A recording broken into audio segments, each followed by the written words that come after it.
भारत रत्न लोकनायक जयप्रकाश नारायण जी एक महान स्वतंत्रता सेनानी, कुशल राजनीतिज्ञ और सिद्धांतवादी नेता थे। उनके कामों को शब्दों में बताना मुश्किल है। फिर भी आज उनके जन्मदिन पर उनके जीवन के कुछ महत्वपूर्ण पहलुओं के बारे में जानते हैं। जयप्रकाश नारायण का जन्म 11 अक्टूबर 1902 को बिहार के सिताब दियारा में हुआ। इस दिन उनकी जयंती मनाई जाती है। उन्होंने अपने स्कूल की पढ़ाई के बाद अमेरिका में आगे की पढ़ाई की। अमेरिका से लौटने के बाद वो गांधी जी से मिले और भारतीय स्वतंत्रता संग्राम का हिस्सा बने। 1920 में उनकी शादी प्रभावती से हुई।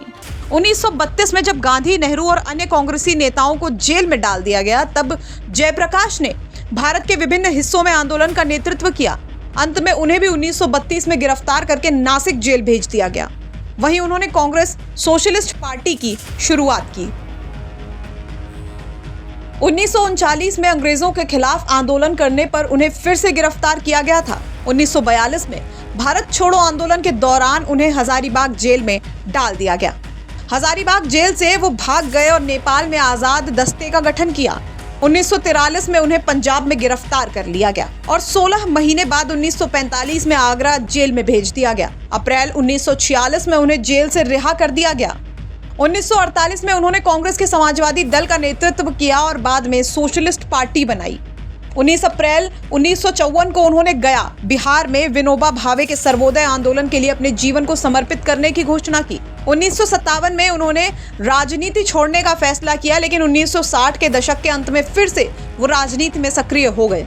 1974 में बिहार के किसानों के आंदोलन में उन्होंने राज्य सरकार से इस्तीफे की मांग की। जेपी इंदिरा गांधी की नीतियों के खिलाफ थे। उनकी तबीयत गिरने के बावजूद उन्होंने बिहार में सरकारी भ्रष्टाचार के खिलाफ आंदोलन किया। उनके नेतृत्व में पीपल्स फ्रंट ने गुजरात में चुनाव जीते।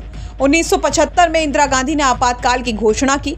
इसके बाद एक बड़ा छात्र आंदोलन शुरू हुआ जो जन आंदोलन में बदल गया।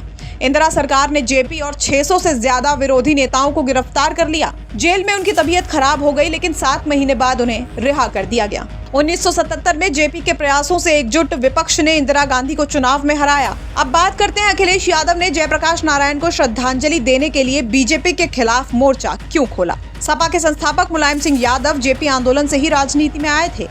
जेपी की समाजवादी विरासत पर सपा और बीजेपी दोनों का दावा है। अखिलेश ने लखनऊ में जेपी का म्यूजियम बनवाया था। अखिलेश उसी म्यूजियम पर माल्यार्पण करना चाहते थे, लेकिन पिछले साल उन्हें वहां पहुंचने के लिए गेट फांदना पड़ा। उनकी ये कोशिश जेपी की विरासत पर अपना दावा मजबूत करने के रूप में देखी जा रही है। 11 अक्टूबर को भी अखिलेश ने कहा कि बीजेपी का समाजवादी आंदोलन और आजादी के आंदोलन से कोई संबंध नहीं है। उन्होंने नीतीश कुमार से भी कहा कि उन्हें बीजेपी के खिलाफ समर्थन वापस लेने पर विचार करना चाहिए। ब्यूरो रिपोर्ट, यूपी तक।